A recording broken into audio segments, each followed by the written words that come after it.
ام حسبت ان اصحاب الکہف والرقیم کانوا من آیاتنا عجبا۔ اب یہاں سے اصحاب کہف کی بات شروع ہو رہی ہے، کیونکہ پوچھوایا تھا یہودیوں نے اصحاب کہف کون تھے۔ کیا تم سمجھتے ہو کہ اصحاب الکہف والرقیم، رقیم جو ہے ان کی تختی تھی ایک جس کے اوپر ان کے حالات لکھ کر، کہف تھی ان کی غار جو تھی اس کے اوپر لگا دی گئی تھی، کیا وہ تمہارے خیال میں ہماری بڑی عجیب آیات میں سے تھا؟ یعنی واقعتاً بات تو غیر معمولی تھی، لیکن حقیقت میں ہمارے لیے تو وہ کچھ ہے ہی نہیں کسی بھی درجے میں، تم سمجھتے ہو کہ شاید وہ بہت بڑی بات ہے۔ یہ اصحاب کہف کا جو قصہ ہے، اب میں سمجھتا ہوں کہ پورے وثوق کے ساتھ ہم کہہ سکتے ہیں کہ یہ قصہ کیا تھا۔ دیکھیے، جب حضرت مسیح علیہ السلام آئے ہیں تو یہ پورا علاقہ جو ہے فلسطین کا، اور یہاں پہ جو آپ نے تبلیغ کی ہے، تو یہ اس وقت رومن امپائر کا ایک حصہ تھا، لیکن اس کے بعد جو ہے ان یہودیوں نے بغاوت کی رومیوں کے خلاف، جس کے نتیجے میں سن 70 عیسوی میں ٹائٹس رومی نے تو ان کی حکومت بھی ختم کی اور ان کو بھیج دیا، نکال دیا وہاں سے باہر۔ اس وقت کا معاملہ یہ ہے کہ اب کوئی اکے دکے جو بھی رہ جاتے تھے یہاں پر، کوئی یہودی یا عیسائی، ان میں سے کچھ نوجوانوں کی پیشی ہوئی بادشاہ کے دربار میں۔ انہوں نے کہا کہ تم اپنے نئے دین سے اگر باز نہیں آؤ گے، اتنے دن کی مہلت تمہیں دی جا رہی ہے تو تمہیں سولی چڑھا دیا جائے گا، بس مہلت دی جا رہی ہے، جاؤ غور کر لو، سوچ لو۔ ان لوگوں نے آ کر سوچا کہ اب نہ تو ہمارے لیے یہ ممکن ہے کہ ہم مقابلہ کر سکیں، چلو کسی غار میں چھپ جاتے ہیں، دیکھیں اللہ تعالیٰ کیا کرتا ہے ہمارے لیے۔ وہ ایک غار میں جا کر چھپ گئے، اور غار میں جا کر چھپے ہیں تو اللہ نے انہیں وہاں پر سلا دیا، موت طاری نہیں کہ سلا دیا۔ اللہ کروٹ بھی بدلواتا رہا، ان کے لیے سارا کچھ بندوبست کیا، اللہ کی قدرت میں تھا۔ حضرت عزیر کو 100 برس کے لیے مار دیا تھا، موت کے بعد ان کو دوبارہ زندہ کر دیا۔ لیکن یہ کہ ان کا معاملہ یہ ہے کہ ان کو وہاں پر جو ہے تقریباً 300 برس یہ وہاں پر پڑے رہے اس غار کے اندر۔ غار کی شکل کچھ خاص ایسی تھی کہ ادھر آنا جانا لوگوں کا تھا ہی نہیں، اور یہ ہے جو موجودہ ترکی کے علاقے میں شہر ایفسس ہے ایک، اس کے آس پاس ہیں اس طرح کے غار، جیسے اجنٹا کے غار ہندوستان کے مشہور ہیں، ایسے ہی وہاں بھی غاروں کا سلسلہ ہے، اور ہیں بھی وہ ایسے کہ ان کے دہانے جو ہیں وہ ہے شمال کی جانب، تو دھوپ ان میں براہ راست نہیں جاتی، صرف یہ کہ ریفلیکٹڈ لائٹ تو آتی ہے لیکن یہ کہ براہ راست دھوپ نہیں جاتی، تو ایک طرح کا اندھیرا سا اس کے اندر، ٹوائی لائٹ جسے آپ کہہ لیں، وہ رہتا ہے سارا دن۔ وہاں پر یہ 300 برس تک سوتے رہے۔ اس 300 برس کے عرصے میں یہ ہوا کہ رومن امپائر جو ہے اس نے خود عیسائیت اختیار کر لی۔ 300 عیسوی کے اندر کانسٹنٹائن جو تھا ایمپرر، وہ عیسائی ہو گیا، اب پوری امپائر جو عیسائی ہو گئی۔ اب اس کے زمانے میں اس کے بعد تھیوڈوسیس ہے ایک، 446 عیسوی میں یہ تھا، اس کے زمانے میں اللہ تعالیٰ نے ان لوگوں کو جگایا 300 برس کے بعد۔ اب یہ سمجھ رہے ہیں کہ وہی زمانہ ہے، وہی کفار کی حکومت ہے، وہی مشرکین ہے۔ اب انہوں نے ڈرتے ڈرتے اپنے کسی ایک آدمی سے کہا بھائی جاؤ یہ لے کے سکہ لے کر جاؤ، چاندی کا، اور کچھ نہ کچھ کھانے پینے کے لیے لے کر آؤ، دیکھنا لیکن اس طرح ہو کہ ہمارا پتہ نہ چل جائے کہ ہم یہاں چھپے ہوئے ہیں۔ وہاں جو گئے انہوں نے وہ سکہ پیش کیا، اور کہا یہ سکہ تمہارے پاس کہاں سے آیا؟ یہ تو بہت پرانا سکہ ہے، تو 400 سال پرانا، 300 سال پرانا سکہ کہاں سے لے آئے تمہیں کوئی خزانہ ملا ہے؟ بہرحال اس حوالے سے اب وہ جو ہے وہ پکڑے گئے، ان کی حالت جو ہے وہ جو بات سامنے آ گئی، لیکن جب بات سامنے آ گئی تو اب ان کا تو بہت یعنی وہ عزت کی گئی، اس لیے کہ اب تو جو ان کا مذہب تھا در حقیقت پوری مملکت کا مذہب وہی ہو چکا تھا، تو صورتحال تو تبدیل ہو چکی ہے۔ پھر یہ کہ اس کے بعد تفصیل معلوم نہیں ہے کہ غالباً وہ جا کر اپنی اسی غار میں وہ سو گئے ہیں، یا دوبارہ اللہ نے ان پر وہیں پر موت طاری کر دی ہے، اس کا دروازہ بند کر کے اور اس پر ایک تختی لگا دی گئی ہے۔ یہ اصحاب کہف ہے۔ گبن کی جو ہے decline and fall of Roman empire, اس میں بھی یہ 7 سلیپرز، 7 سونے والے، ان کی کہانی موجود ہے۔ یہ چیز جو ہے گویا کہ رومن لٹریچر کے اندر موجود تھی، اس کا جو ذکر موجود تھا، اور قرآن مجید میں یہ امتحاناً سوال کیا گیا حضور سے، تو اس کا جواب دیا گیا کہ یہ 300 برس تک کچھ لوگوں کو سلا دینا، یہ اللہ تعالیٰ کے نزدیک تو کوئی بڑی بات نہیں ہے، تمہارے نزدیک۔ ام حسبت ان اصحاب الکہف والرقیم کانوا من آیاتنا عجبا اذ ابى الفتية الى الكهف، جبکہ وہ نوجوان آئے اپنے اس غار میں، فقالوا، اور انہوں نے کہا ربنا آتنا من لدنک رحمتا، پروردگار اب خاص اپنے خزانہ فضل سے ہمارے لیے رحمت کا بندوبست فرما، وہیئ لنا من امرنا رشدا، اور ہمارے لیے ہمارے معاملے کے اندر جو ہے وہ کوئی عافیت کا بندوبست فرما۔ فضربنا علی آذانہم، تو ہم نے تھپکی دے دی ان کے کانوں پر، فی الکہف سنین عددا، اسی وہ غار کے اندر جو ہے وہ سوتے رہے کئی سال۔ ابھی یہاں اس بات کو نہیں چھیڑا کتنے سال، سنین عددا، متعدد سال وہ سوتے رہے۔ ثم بعثناہم، پھر ہم نے انہیں اٹھایا، لنعلم ای الحزبین احصیٰ لما لبثوا امدا، تاکہ ہم دیکھیں کہ دو گروہوں میں سے کس کو صحیح معلوم ہے کہ کتنے عرصے وہ وہاں رہے تھے۔ اس کا ذکر آگے آ جائے گا۔ دو گروہوں سے مراد کیا ہے؟ نحن نقص علیک نبأہم بالحق، اے نبی ہم آپ کو ان کا یہ قصہ سنا رہے ہیں، بیان کر رہے ہیں ان کے حالات حق کے ساتھ، صحیح بلا کم و کاشت۔ انہم فتیۃ آمنوا بربہم، وہ چند نوجوان تھے جو ایمان لائے اپنے رب پر، توحید کے ساتھ ایمان لانے والے، وزدناہم ھدی، اور ہم نے ان کی ہدایت میں اور اضافہ فرمایا، وربطنا علی قلوبہم، ہم نے ان کے دلوں کو ڈھارس دی، مضبوطی دی، دلوں کے اندر ثبات پیدا کر دیا، اذ قاموا، جب وہ بادشاہ کے دربار میں کھڑے ہوئے، اور جیسے کبھی حضرت ابراہیم علیہ السلام نے بات کی تھی اسی طرح ڈٹ کر انہوں نے بات کی، اذ قاموا فقالوا، اور انہوں نے کہا ربنا رب السماوات والارض، ہمارا رب تو وہ ہے جو آسمانوں اور زمین کا رب ہے، ہم کسی اور رب کو ماننے کے لیے تیار نہیں، کسی اور دیوی کو، کسی دیوتا کو، کسی بت کو ہم ماننے کو تیار نہیں۔ لن ندعو من دونہ الہا لقد قلنا اذا شططا، ہم اس کے ایک الہ کے سوا کسی اور کو پکارنے کے لیے تیار نہیں ہیں، ہم نے اگر ایسی کوئی بات کہی تو یہ تو عقل سے بہت دور کی بات ہو جائے گی۔ ہؤلاء قوم اتخذوا من دونہ آلہہ، یہ جو ہماری قوم ہے اس نے بہت سے آلہہ جو ہیں اختیار کر لیے ہیں اللہ کے سوا، انہوں نے اختیار کر لیے ہیں بہت سے آلہہ اس کے سوا، لولا یاتون علیہم بسلطان بین، تو کیوں نہیں وہ پیش کرتے ان کے اوپر کوئی دلیل، کوئی سند، کوئی اللہ کی طرف سے اتاری ہوئی سند ہو، کوئی آسمانی کتاب ہو۔ فمن ازلم ممن افترى علی اللہ کذبا، تو کون ظالم ہوگا اس شخص سے بڑھ کر کہ جس نے اللہ تعالیٰ کی طرف جھوٹ گھڑ کر منسوب کر دیا۔ تمہارے لیے اب مہلت صرف چند دن کی ہے، اس میں تم فیصلہ کر لو، اگر تم اپنے دین سے واپس نہیں پھرو گے اور ہمارے دین میں واپس نہیں آؤ گے، اپنے دین کو چھوڑ کر نئے دین کو، تو تمہیں ہم ہلاک کر دیں گے۔ اب یہ وہاں سے جا کر مشورہ کر رہے ہیں، وَإِذِ اعْتَزَلْتُمُوهُمْ، اور دیکھو جب تم نے اب ان سے اپنے آپ کو علیحدہ کر لیا ہے، وَمَا يَعْبُدُونَ إِلَّا اللَّهِ، اور ان ہستیوں کو بھی تم نے چھوڑ دیا جن کی وہ پرستش کرتے ہیں اللہ کے سوا، فَآوُوا إِلَى الْكَهْفِ، تو اب آؤ کسی کھو میں، کسی غار میں پناہ لے لیں، يَنشُرْ لَكُمْ رَبُّكُم مِّن رَحْمَتِهِ، تمہارا رب تمہارے لیے وہاں کوئی رحمت کا سامان کر دے گا، وَيُهَيِّئْ لَكُم مِّنْ أَمْرِكُم مِّرْفَقًا، اور تمہارے معاملے کے اندر اللہ تعالیٰ خاص اپنی طرف سے کوئی نرمی اور کوئی آسائش کا سامان پیدا فرما دے گا۔ وَتَرَى الشَّمْسَ إِذَا طَلَعَت تَزَاوَرُ عَنْ كَهْفِهِمْ ذَاتَ الْيَمِينِ، اور تم دیکھو کہ سورج جب طلوع ہوتا تھا تو وہ ان کی اس غار سے کنی کتراتا ہوا داہنی طرف نکل جاتا تھا، یعنی براہ راست دھوپ جو ہے اس میں نہیں آتی تھی۔ وَإِذَا غَرَبَتْ، جب ڈوبتا تھا، تَقْرِضُهُمْ ذَاتَ الشِّمَالِ، تو بھی وہ کنی کترا جاتا تھا بائیں طرف، تو گویا کہ سورج جو ہے یوں جا رہا ہے اور اس غار کا جو منہ ہے وہ شمال کی طرف ہے، لہذا براہ راست جو ہے داہنی طرف سے ہو کر بائیں طرف سے ہو کر سورج نکل گیا، دھوپ جو ہے براہ راست اس پر نہیں آ رہی۔ اسی اصول پر آج کل جو بڑی بڑی بلڈنگز بنتی ہیں جو کارخانوں کی اور ملز کی، اس میں یہ نارتھ لائٹ شیلز بنائے جاتے ہیں، ایسے شیل روف کی ہوتے ہیں کہ جس میں پھر جو روشنی جو ہے وہ نارتھ کی طرف سے لیتے ہیں، کیونکہ ہمارے ہاں جو سورج ہے وہ کبھی بھی نارتھ میں نہیں جاتا، لہذا جو ہے سورج براہ راست کبھی نہیں آئے گا بلکہ انڈائریکٹ لائٹ آئے گی۔ وَهُمْ فِي فَجْوَةٍ مِّنْهُ، اور وہ جو اس غار تھی اندر سے کھلی تھی، اس کھلی غار کے اندر جا کر وہ لیٹ گئے، سو گئے۔ ذَلِكَ مِنْ آیَاتِ اللَّهِ، یہ اللہ کی نشانیوں میں سے ہے، مَن يَهْدِ اللَّهُ فَهُوَ الْمُهْتَدِ، جو جس کو اللہ ہدایت دیتا ہے وہی ہے کہ جو ہدایت یافتہ ہوتے ہیں، وَمَن يُضْلِلْ فَلَن تَجِدَ لَهُ وَلِيًّا مُرْشِدًا، اور جس کو اللہ تعالیٰ گمراہ کر دے، جس کی گمراہی کا فیصلہ فرما دے، پھر اس کے لیے تم نہیں پاؤ گے کوئی بھی جو حمایتی ہو، مددگار ہو، اس کو راہ پر لانے والا۔ وَتَحْسَبُهُمْ أَيْقَاظًا، صورتحال ایسی تھی کہ تم اگر اس کو دیکھتے تو یہ سمجھتے کہ وہ جاگ رہے ہیں، وَهُمْ رُقُودٌ، حالانکہ وہ سو رہے ہیں۔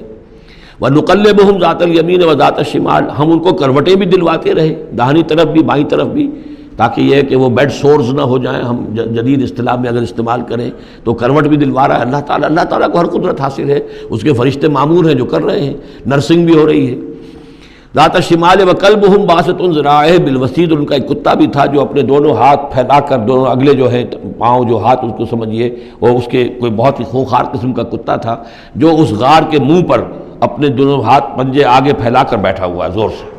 اس کا نتیجہ کیا نکلتا تھا؟ لو اطلعت علیہم، اگر اچانک تمہارا کہیں وہاں گزر ہو جائے، لولیت منہم فرارا ولملیت منہم رعبا، تو وہاں سے تمہارے اوپر رعب طاری ہو جائے، خوف طاری ہو جائے، اور میں وہاں سے تم بھاگو، کہ بڑا بھیانک منظر ہے، ایک کہف ہے، اندر اندھیرا ہے، اور آگے جو ہے بڑا کوئی ٹیریئر بل قسم کا کتا جو ہے وہ بیٹھا ہوا ہے، خوفناک قسم کا، اور اس نے اپنے پنجے بھی آگے کیے ہوئے ہیں۔ وَلَمُلِئْتَ مِنْهُمْ رُعْبًا وَكَذَلِكَ بَعَثْنَاهُمْ، اسی طرح پھر ہم نے انہیں ایک وقت میں اٹھایا، لِيَتَسَاءَلُوا بَيْنَهُمْ، تاکہ وہ آپس میں ایک دوسرے سے سوال کریں۔ قَالَ قَائِلٌ مِّنْهُمْ كَمْ لَبِثْتُمْ، ان میں سے ایک نے کہا کتنے عرصے یہاں ہم رہے ہوں گے، کیا خیال ہے آپ کا؟ قالوا لبثنا یوما او بعض یوم، انہوں نے کہا کہ ہم رہے ہوں گے ایک دن یا دن کا کچھ حصہ، تھوڑی سی نیند ہم نے لی ہے، استراحت کی ہے، اور کیا کیا ہے۔ قالوا ربکم اعلم بما لبثتم، کچھ اور تھے انہوں نے کہا چھوڑو اس بات کو، اللہ تمہارا جانتا ہے کتنی دیر رہے، 2 گھنٹے رہے، 2 دن رہے، کیا پتہ، ہمیں کیا معلوم۔ فابعثوا احدکم بورقکم هذه، تو لو یہ چاندی کا سکہ، ورق جو ہے چاندی کو کہتے ہیں، تو اس کو دے کر ایک آدمی کو بھیجو الی المدینہ، شہر کی طرف، فلینظر، وہ دیکھے، ایھا ازکی طعاما، کہاں سے کوئی پاکیزہ خوراک مل سکے۔ ظاہر بات ہے کہ وہ ان کا جو تصورات تھے، موحد بھی تھے تو پاکیزہ کھانا بھی چاہتے تھے۔ ایھا ازکی طعاما فلیاتکم برزق منہ، تو اس میں سے کچھ ہمارے لیے راشن لے آئے، ولیتلطف، اور دیکھے کہ وہ نرمی کرے، کسی سے جھگڑ نہ پڑے، کہیں کسی سے جھگڑ پڑا اور جھگڑنے کی وجہ سے پھر کوئی شکل ہو جائے تو ہم تک لوگ پہنچ جائیں، تو بڑی نرمی کے ساتھ وہ معاملہ کرے۔ یہ ولیتلطف نوٹ کر لیجئے، یہ تعداد حروف کے اعتبار سے قرآن مجید کا نصف ہے۔ ولیتلطف کا تے نصف اول میں ہے، لام یہ نصف ثانی میں ہے، یہ نصف ہے تعداد حروف، الفاظ نہیں، حروف، الفابیٹس جو ہیں، جو حروف کی گنتی کی گئی ہے اس کے اعتبار سے یہ ٹھیک نصف ہو گیا، آدھے حروف اس کے تا پر پورے ہو گئے اور بقیہ آدھے جو ہیں شروع ہو رہے ہیں لام سے۔ ولیتلطف، اور نرمی کا معاملہ رکھے، ولا یشعرن بکم احدا، اور ایسا نہ ہو کہ وہ ہمارے اوپر متنبع کر دے، لوگوں کو مطلع کر دے، اس کا ذریعہ بن جائے۔ ان یظہروا علیکم، اگر وہ تمہارے اوپر غالب آ گئے اور قابو پا لیا انہوں نے تم پر، یرجموکم، یا تو تمہیں رجم کر دیں گے، اب سنسار کر دیں گے، او یعیدوکم فی ملتہم، یا تمہیں مجبور کریں گے اور اپنی ملت میں، اپنے دین میں وہ واپس لے جائیں گے، ولن تفلحوا اذا ابدا، اور اگر ایسا ہو گیا تو پھر ہمیشہ کہ تم فلاح سے دور ہو جاؤ گے، پھر نہیں پا سکو گے فلاح کبھی بھی۔ وَكَذَلِكَ أَعْثَرْنَا عَلَيْهِمْ، اس طرح ہم نے مطلع کر دیا ان لوگوں پر، یعنی اب وہاں کے لوگوں نے، شہر کے لوگوں کو مطلع ہو گئے کہ یہ لوگ، ظاہر بات ہے کہ بڑا ایک چرچا ہو گیا ہوگا یہ کون ہے۔ اب اس نے بات بتائی، پھر وہ آئے تو معلوم ہوا کہ ہاں واقعتاً کہ ان کے حالات، کوئی 7 آدمی ہوتے تھے ایک زمانے میں، اور وہ کہیں روپوش ہو گئے تھے، گم ہو گئے تھے، کہیں نہیں ملے تھے، پوری مملکت میں تلاش کیا گیا تھا، پھر ان کے حالات ایک تختی کے اوپر لکھ کر جو ہیں وہ خزانے میں رکھ دیے گئے تھے، وہ تختی کہیں نکلوائی گئی، 300 برس سے زائد پرانی بات تھی، اس کے اوپر وہ قصہ پورا کا پورا لکھا ہوا مل گیا، تو وہ ساری چیز جو ہے وہ بات کھل گئی۔ وَكَذَلِكَ أَعْثَرْنَا عَلَيْهِمْ، اور اس طرح ہم نے یہ بات ظاہر کر دی ان پر، لِيَعْلَمُوا، اب اس سے کیا کیا چیزیں واضح ہوئیں، ان وعد اللہ حق وان الساعۃ لا ریب فیہا، اللہ کا وعدہ سچا ہے اور یہ کہ قیامت کے بارے میں کوئی شک نہیں ہو سکتا، آتیۃ لا ریب فیہا، وہ آ کر رہے گی۔ اس لیے کہ جب 300 برس تک ایک آدمی سویا رہ سکتا ہے اور پھر وہ اٹھ گیا، تو کیا مشکل ہے اللہ کے لیے کہ وہ جو مر چکے ہوں ان کو دوبارہ زندہ کر دے۔ اذ یتنازعون بینہم امرہم، اب وہ ان کے بارے میں آپس میں جھگڑنے لگے کہ کیا کرنا چاہیے ان کا معاملہ، وہ تو جا کر اپنی غار کے اندر دوبارہ سو گئے اور اب اللہ نے ان کے اوپر موت جو ہے حقیقی موت وارد کر دی۔ اب کیا کرنا چاہیے، اذ یتنازعون بینہم امرہم، تو انہوں جب کہ وہ آپس میں جھگڑ رہے تھے، فقالوا ابنوا علیہم بنیانا، کچھ لوگوں نے کہا کہ یہاں پہ ایک یادگار تعمیر کر دی جائے، ایک عمارت تعمیر کی جائے، معلوم ہو کہ یہاں اتنا بڑا واقعہ ہوا ہے تو اس کے پاس ایک یادگار تعمیر ہو۔ ربہم اعلم بہم، ان کا رب ان سے اب بہتر واقف ہے۔ قال الذین غلبوا علی امرہم، تو جن لوگوں کی بات مانی گئی، جو غالب آئے اپنی رائے کے اعتبار سے، انہوں نے یہ کہا لنتخذن علیہم مسجدا، کہ اب ہم یہاں پر ایک مسجد تعمیر کریں گے ان کی یاد میں۔ اب یہاں تک کا واقعہ بیان کر کے فرمایا سیقولون ثلاثۃ رابعہم کلبہم، یہ لوگ کہیں گے کہ وہ 3 تھے اصحاب کہف اور چوتھا تھا ان کا کتا، وَيَقُولُونَ خَمْسَةٌ سَادِسُهُمْ كَلْبُهُمْ، اور کچھ یہ کہیں گے کہ نہیں وہ 5 تھے اور چھٹا تھا ان کا کتا، رجمم بالغیب۔ یہ ساری باتیں جو یہ کہہ رہے ہیں یہ اندھیرے کے اندر ٹامک ٹوئیاں ہیں، یہ تیر تکے چلا رہے ہیں اندھیرے کے اندر۔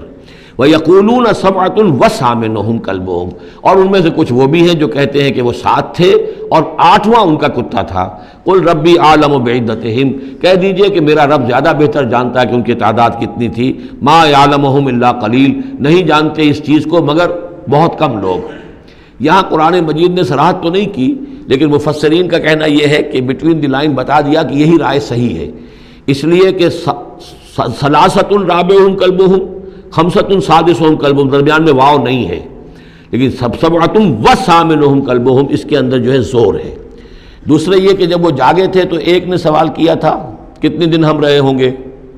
پھر جواب میں 3 نے کہا تھا ایک دن، یا اس کا کچھ حصہ اس لیے کہ 3 سے کم پر جمع کا اطلاق نہیں ہو سکتا۔ قالو جو ہے صیغہ جمع کا ہے، 3 سے کم پر نہیں، 2 ہوتے تو قالا ہوتا۔ اسی طریقے سے پھر جنہوں نے یہ کہا کہ چھوڑو اس مسئلے کو اور کسی کو بھیجو کھانا لانے کے، وہ بھی کم سے کم 3 تھے، اس لیے کہ وہ بھی قالو کے لفظ کے ساتھ ہے، تو 3 جمع 3 اور ایک پوچھنے والا وہ 7 بن گئے۔ ویسے یہ کہ گبن کی کتاب میں بھی میں نے آپ کو بتایا 7 سلیپرز، یہ گویا کہ ان کی ہاں بھی جو ٹریڈیشنز ہیں ان کی روایات جو تاریخی چلی آ رہی ہیں ان میں یہ کہانی کے طور پر یہ چیز موجود ہے ان کے لٹریچر کے اندر، تو گویا کہ اللہ نے تائید اسی کی ہے۔ لیکن یہ کہ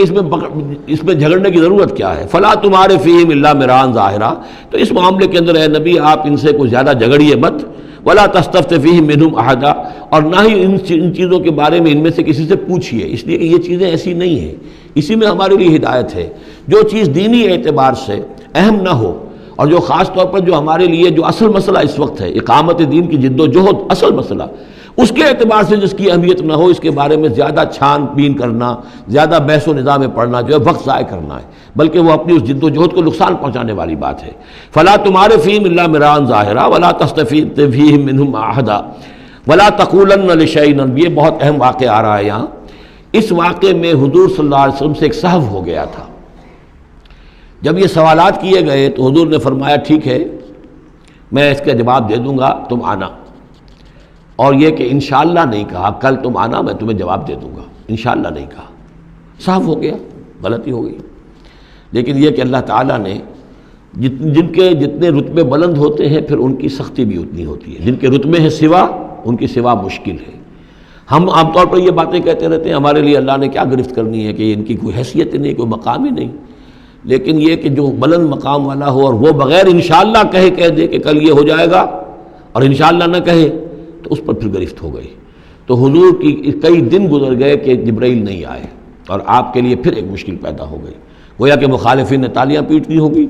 کہ لو بس فیل ہو گئے، ناکام ہو گئے اس امتحان کے اندر، جو ہے وہ تو اب یہ کامیاب نہیں ہو پائے۔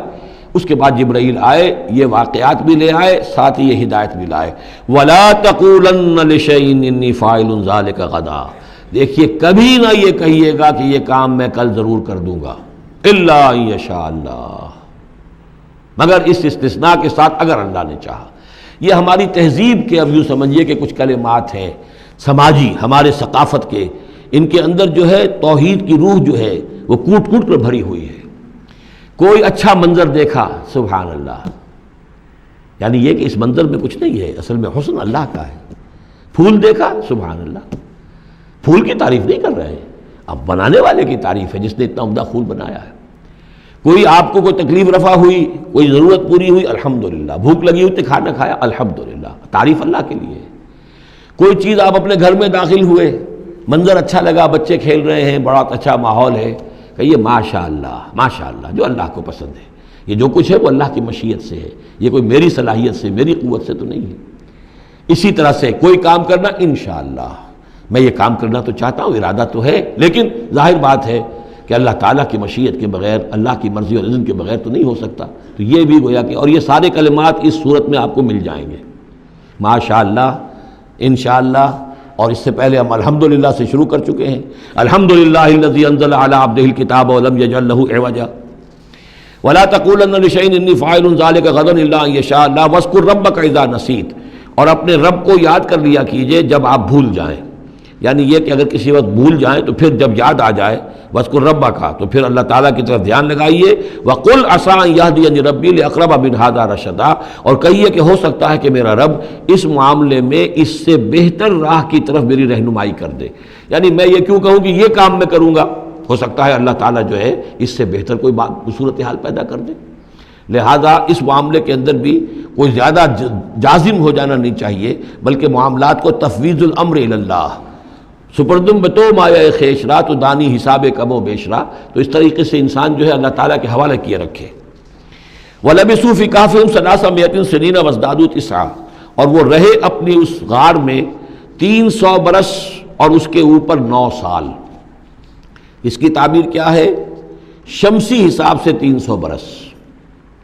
اور یہ 300 برس جو شمسی ہوتے ہیں جو سولر کیلنڈر کے، وہ قمری حساب سے 309 بن جاتے ہیں۔ اس حوالے سے یہ دونوں عدد بالکل صحیح ہے۔ قل اللہ اعلم بما لبثوا، کہیے یہ بھی اللہ بہتر جانتا ہے کتنے عرصے رہے، اس میں بھی بحث میں پڑھنے کی ضرورت نہیں۔ لہ غیب السماوات والارض، اللہ تعالیٰ ہی کے اختیار میں ہے اور اللہ ہی کے علم میں ہے غیب کل کا کل آسمانوں اور زمین کا۔ اب صرف بہی واس میں، کیا ہی عجیب اور اچھا ہے وہ دیکھنے والا، اور کیا ہی اچھا ہے وہ سننے والا، اس کی سماعت، اس کی بصارت کا تم کیا اندازہ کرو گے۔ ما لہم من دونہ من ولی، ان کا کوئی ساتھی اور پشت پناہ اور مددگار اور حمایتی نہیں ہے اس کے سوا۔ ولا یشرک فی حکمہ احدا، اور وہ اپنے حکم اور اختیار اور اپنی حاکمیت کے حق میں کسی کو شریک کرنے کو تیار نہیں ہے۔ یہ جو توحید حاکمیت جو ہے، اس کے بارے میں نوٹ کر لیجئے، سورہ یوسف میں ہم نے پڑھا ان الحکم الا للہ، ہمارا اللہ تعبدوا الا ایاہ ذالک الدین القیم۔ سورہ بنی اسرائیل کی آخری آیت میں آیا ولم یکن لہ شریک فی الملک، بادشاہت میں اس کا کوئی شریک نہیں۔ یہاں فرمایا ولا یشرک فی حکمہ احدا، وہ اپنے حکم اور حاکمیت کے اختیار میں کسی کو شریک کرنے کے لیے تیار نہیں۔ وَاتْلُ مَا أُوحِیَ إِلَیکَ مِن کتاب ربک، اور اے نبی تلاوت کیجئے جو آپ کی طرف وحی کی گئی ہے آپ کے رب کی کتاب میں سے۔ یعنی یہ جو سخت حالات ہیں جن سے آپ گزر رہے ہیں، دباؤ ہے آپ پر بہت شدید، اس میں آپ کے لیے سہارا کیا ہے؟ وَمَا صَبْرُكَ إِلَّا بِاللَّهِ، اور اللہ کے ساتھ اپنا قلبی تعلق اور ذہنی رشتہ قائم کرنے کے لیے سب سے مؤثر ذریعہ کیا ہے؟ قرآن مجید کی تلاوت۔ وَاتْلُ مَا أُوحِیَ إِلَیکَ مِن کتاب ربک، جو بھی آپ کی طرف وحی کیا گیا ہے آپ کے رب کی کتاب میں سے، اس کی تلاوت کرتے رہا کیجئے۔ لا مبدل لکلماتہ، اس کی باتوں کو بدلنے والا کوئی نہیں ہے۔ وَلَن تَجِدَ مِن دُونِہ مُلْتَحَدًا، اور اس کے سوا آپ کو کہیں کوئی پناہ نہیں ملے گی۔ پناہ دینے والا بھی وہی ہے، کوئی اور پناہ نہیں دے سکے گا۔ سختی کتنی بھی ہے جھیلیے، برداشت کیجئے، اس سختی کو آسان بنا سکتے ہیں اللہ کی کتاب کی تلاوت کیجئے اور کر کے سناتے رہیے اپنے ساتھیوں کو بھی، اسی سے تمہارے اوپر یہ سختیاں جو ہیں ہلکی ہو جائیں گی، ان بھاری چیزوں کو برداشت کرنا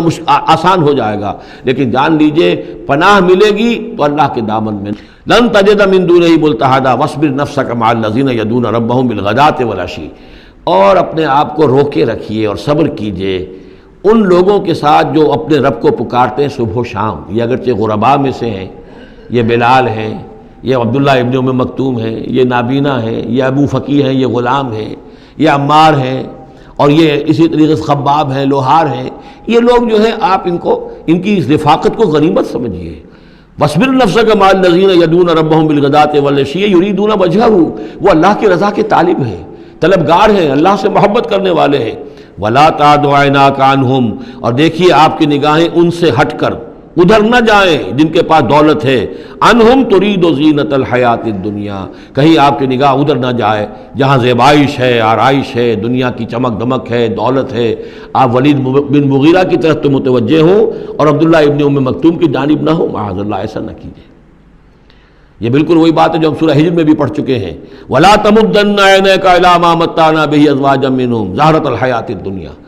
یہ جو بھی ہم نے ان کو دے رکھا ہے دنیا کا ساز و سامان، چمک دمک، اس کی طرف آپ کی نگاہیں نہ اٹھیں۔ وَلَا تَعْدُ عَيْنَاكَ عَنْهُمْ، آپ کی نگاہیں ان سے ہٹ کر، انہیں نظر انداز کر کے ان لوگوں کی طرف نہ متوجہ ہو جائیں۔ ترید زینت الحیات الدنیا، تو کیا آپ بھی دنیا کی، کہ لوگوں کو یہ گمان ہونے لگے، شک ہو جائے کہ آپ کی نگاہ میں بھی دنیا کی زینت کا جو ہے بہت اس کی اہمیت ہے۔ وَلَا تُطِعْ مَنْ أَغْفَلْنَا قَلْبَهُ عَنْ ذِكْرِنَا، اور مت بات مانیے اس کی جس کے دل کو ہم نے اپنی یاد سے غافل کر دیا ہے۔ وَاتَّبَعَ هَوَاهُ، اور جو اپنی خواہش نفس کی پیروی کر رہا ہے۔ وَكَانَ أَمْرُهُ فُرُطًا، اور اس کا کام جو ہے وہ اعتدال سے بہت ادھر ادھر ہو گیا ہے۔ بارک اللہ لی و لکم فی القرآن العظیم ونفعنی و ایاکم بالآیات والذکر الحکیم۔